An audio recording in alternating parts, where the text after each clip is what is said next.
friends, welcome to the Tech Listen channel. So friends, today I will talk about MSI Arc A310 low profile 2x graphics card. So friend, it is a low-power desktop GPU that utilizes a scaled-down ACM G11 processor, positioned as the most basic option in the Arc Alchemist lineup.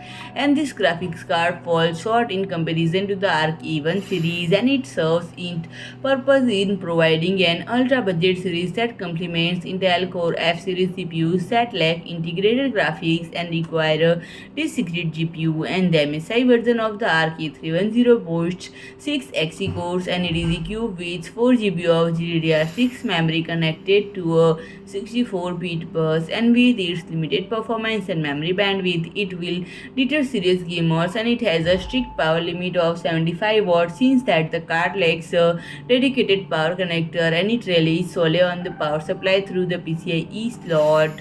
So friend, if you like my video, please do like, share and comment, and don't forget to subscribe my channel and press the bell icon.